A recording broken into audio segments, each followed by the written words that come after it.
Hello friend, अस्सलाम वालेकुम। आज हम न्यूटन सेकंड लॉ के हवाले से पढ़ेंगे। This law states that when force is applied on a body acceleration is produced. This acceleration is directly proportional to the applied force and inversely proportional to the mass. Let suppose अगर हमारे पास कोई object है, यहाँ पे इस पर हम force F apply करते हैं तो इसमें एक्सेलरेशन प्रोड्यूस्ड होगा। यही जो एक्सेलरेशन है ये फोर्स के डायरेक्टली प्रोपोर्शनल है। अगर हम फोर्स को बढ़ाएंगे एक्सेलरेशन भी बढ़ेगा, जबकि ये इन्वर्सली प्रोपोर्शनल है मास के।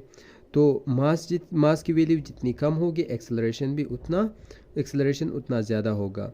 तो मैथमेटिकली हम इसको यूँ लिख सकते हैं कि एक्सेलरेशन डायरेक्टली प्रोपोर्शनल है फोर्स के और इन्वर्सली प्रोपोर्शनल है मास के। अब जब हम इन दो रिलेशन को कंबाइन करते हैं तो हम इसको यू लिखते हैं एफ अपॉन एम, और जब साइन ऑफ प्रोपोर्शनलिटी को हटाते हैं तो उसके लिए हम एक इक्वल का साइन लिखते हैं और एक कांस्टेंट लिखते हैं। यहाँ पे कांस्टेंट के का इस्तेमाल करते हैं, एफ अपॉन एम। तो ये जो के है, इस वक्त हमारे पास के की जो वैल्यू है वो 1 है। अगर फोर्स 1 न्यूटन हो, मास 1 kg हो और एक्सेलरेशन 1 मीटर पर सेकंड स्क्वायर हो तो के की वैल्यू हमारे पास 1 होगी।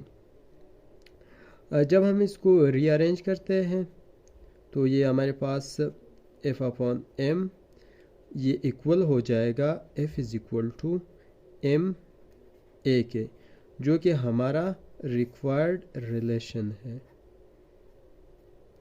और ये जो फोर्स है ये एक वेक्टर क्वांटिटी है, क्योंकि ये चीज़ हम जानते हैं कि जब एक वेक्टर क्वांटिटी स्केलर क्वांटिटी के साथ मल्टीप्लाई होती है तो उसका जो रिज़ल्ट होता है वो हमारे पास वेक्टर क्वांटिटी होती है।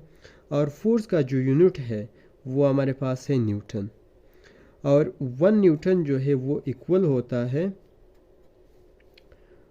1 kg मीटर पर सेकंड स्क्वायर के। मतलब अगर ये हमारे पास ऑब्जेक्ट है, ये इसकी वैल्यू 1 kg हो और इस पर हम फोर्स अप्लाई करें, इसमें जो एक्सेलरेशन है वो पैदा हो जाए 1 मीटर पर सेकंड स्क्वायर, तो इस वक्त हम कहेंगे कि फोर्स 1 न्यूटन होगा। Thank you.